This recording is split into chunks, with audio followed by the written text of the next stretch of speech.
عمران خان کا اب تک جتنے بھی معاملات ہیں انٹرویو امریکی میڈیا کی صحیح چلائی کی تھی خان صاحب سے، ہر سوال کا جواب تگڑا خونی انٹرویو کے نیل صاف ہو گئی، باش باش ہو گئی۔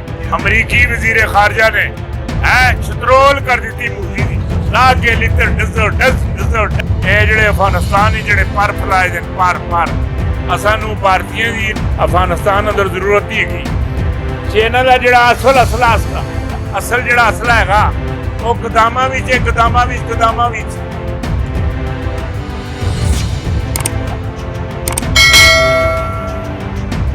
السلام علیکم ناظرین، اوصاف ڈیجیٹل کے ساتھ میں ہوں آپ کی میزبان آمنہ مجید۔ ناظرین، پاکستان کی معروف روحانی شخصیت پیر پنجر سرکار اپنی پیشن گوئیوں کی وجہ سے خوب شہرت رکھتے ہیں اور اکثر اوقات تہلکہ خیز انکشافات کرتے دکھائی دیتے ہیں۔ اپنی تہلکہ خیز پروڈکشنز کی وجہ سے شہرت حاصل کرنے والے پیر پنجر سرکار ملکی صورتحال کی بات تو کرتے رہے ہیں۔ پیر صاحب کہتے ہیں کہ جب سے پاکستان کے موجودہ وزیر اعظم عمران خان کی حکومت آئی ہے، لوگ سوائے اس امید کے کہ جو وعدے انہوں نے حکومت سنبھالنے سے قبل کیے تھے وہ پورے ہوں گے، کچھ نہیں کر پا رہے۔ عوام ان کے بڑے بڑے دعووں کو پورے کرنے کا صرف انتظار کر رہی ہے۔ یہ سب وہ چیزیں ہیں جن کی بیس پر عمران خان صاحب نے اپنی حکومت بنائی تھی، یا یوں کہیں کہ یہی ان کا ویژن تھا، مگر 3 سال گزر جانے کے بعد ابھی تک ان چیزوں میں سے کچھ بھی نہ تو پورا ہوا ہے اور نہ ہی پورا ہونے کے برابر ہے۔ مگر ان سب کے باوجود پرائم منسٹر عمران خان کا انٹرنیشنل دنیا میں پاکستان کا ہمیشہ کامیاب دفاع دیکھنے میں آیا ہے۔ عمران خان کے انٹرنیشنل ٹی وی کو دیے گئے انٹرویو کے بعد ملکی روحانی شخصیت پیر پنجر سرکار ایک دفعہ پھر اپنی تازہ ترین پروڈکشنز کے ساتھ حاضر ہوئے ہیں۔ ان کا کہنا ہے کہ عمران خان کی انٹرنیشنل فتح کی وجہ سے بھارت پر سکتہ طاری ہو گیا ہے۔ عمران خان نے امریکی ٹی وی کو بتایا کہ ان کو بھارت کی مداخلت افغانستان میں بالکل برداشت نہیں ہے۔ پیر پنجر سرکار نے کہا کہ امریکہ کے نئے صدر جو بائیڈن زیادہ دیر تک صدر نہیں رہ پائیں گے، بلکہ 2021 میں ہی اس کی حکومت کا خاتمہ ہو جائے گا۔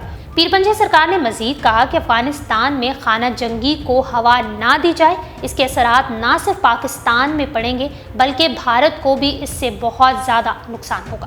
مودی اور جو بائیڈن مل کر گلگت بلتستان میں ایسا ڈرامہ کریں گے کہ وہ جنگ کی شکل اختیار کر لے گا۔ بھارت نے ایسے کارنامے کر دیے ہیں کہ اب پاک و ہند میں سونامی آ سکتی ہے جو سب کچھ ملیا میٹ کر کے لے جائے گی۔ پیر پنجر کا مزید کہنا تھا کہ چائنا لداخ اور کشمیر کے اندر سے سرنگ کھود کر بھارت میں پہنچ گیا ہے۔ انڈیا کے 2 ایٹمی پلانٹس چائنا کے نشانے پر ہیں۔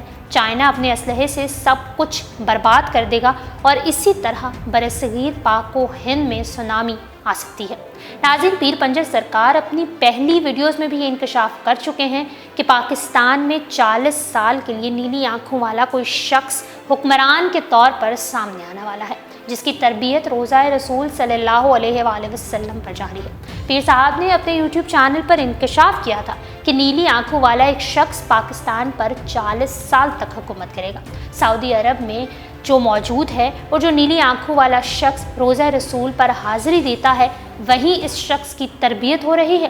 پیر صاحب نے ہلکا سا اشارہ دیتے ہوئے کہا تھا کہ وہ راحیل شریف ہیں جو اس وقت سعودی عرب میں موجود ہے۔ انہوں نے کہا تھا کہ اس نیلی آنکھوں والے کے ڈنڈے میں اتنی طاقت ہے کہ چین سے لے کر روس تک، روس سے لے کر اسرائیل تک اور اسرائیل سے لے کر کشمیر تک پوری دنیا اس کی ہاں اور نہ سے سارے فیصلے ہوں گے، اور جس بات پر وہ انکار کرے گا وہ بات وہیں پر ختم ہو جائے گی۔ اس کی آنکھوں میں اللہ پاک نے بہت طاقت رکھی ہے۔ پیر صاحب نے کہا تھا کہ آپ لوگ جانتے نہیں ہیں کہ اللہ پاک کسی کے ہاتھوں میں طاقت دیتا ہے، کسی کے جسم میں طاقت دیتا ہے، کسی کے دماغ میں دیتا ہے، اور اس شخص کی نیلی آنکھوں میں اس قدر طاقت ہے کہ وہ جہاں جلال بھری نظر ڈالے گا وہ چیز جل کر خاکستر ہو جائے گی۔ اوصاف ڈیجیٹل سے فی الوقت اتنا ہی۔ مزید اپڈیٹ رہنے کے لیے ہمارا چینل سبسکرائب کیجیے اور ڈیلی اوصاف کو انسٹاگرام پر فالو کرنے کے لیے ڈسکرپشن میں دیے گئے لنک پر کلک کریے۔